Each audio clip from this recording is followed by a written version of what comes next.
जब अर्जुन को दिया गया श्राप बन गया उसके लिए वरदान। महाभारत में पांडवों में युधिष्ठिर सबसे बड़े भाई थे। उसके बाद भीम और उनसे छोटे अर्जुन थे, जो कि देवराज इंद्र के धर्मपुत्र थे। एक बार की बात है, अर्जुन देवराज इंद्र के बुलावे पर देवलोक पहुंचे। वहां एक अप्सरा जिनका नाम उर्वशी था, वह अर्जुन पर मोहित हो गई। देवराज इंद्र ने देखा कि उर्वशी उनके धर्मपुत्र पर पूर्ण रूप से मोहित हो चुकी थी, तो उन्होंने उर्वशी को अर्जुन के पास भेजा। परंतु अर्जुन ने उर्वशी को देखते ही खड़े होकर उनका अभिवादन किया और उसे कुरु वंश की माता कहकर संबोधित किया, क्योंकि एक समय उर्वशी कुरु राजवंश पूर्वज राजा पुरुरावस की धर्मपत्नी हुआ करती थी।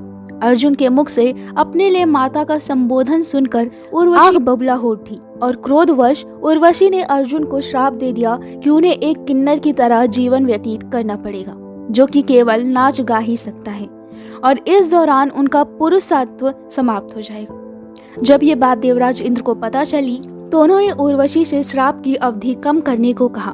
तब जाकर उर्वशी ने श्राप की अवधि 1 वर्ष कर दी, जो कि पांडवों के लिए अज्ञातवास के 13वें वर्ष में जाकर शुरू हुई। पांडव जब वनवास में थे तब उन्हें 1 वर्ष का अज्ञातवास भी काटना था, और शर्त के मुताबिक अज्ञातवास के दौरान अगर कौरवों या उनके किसी जानकार को अगर पांडवों के ठिकाने का पता चल जाता है तो उन्हें दोबारा से वनवास काटना पड़ता।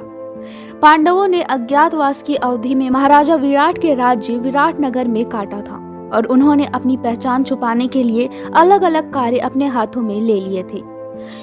युधिष्ठिर ने महाराज विरत की सभा में कंक नामक ब्राह्मण के वेश में छूत का खेल सिखाने का कार्य संभाला।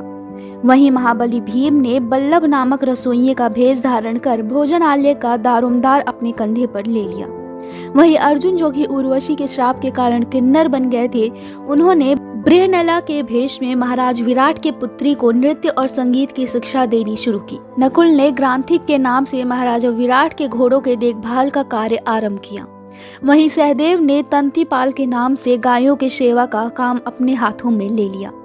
साथ ही द्रौपदी ने महाराजा विराट की रानी सुदेशना की सौंदर्य के रूप में उनके केशों की साज सज्जा का कार्य किया। अज्ञातवास के दौरान अगर अर्जुन श्राप की वजह से किन्नर न होते तो उनके लिए अपने आप को छुपाना बड़ा ही मुश्किल हो जाता। इस प्रकार उर्वशी का श्राप अर्जुन के लिए वरदान बन गया और पांडवों ने कुशलता पूर्वक अपने अज्ञातवास की अवधि पूरी कर ली।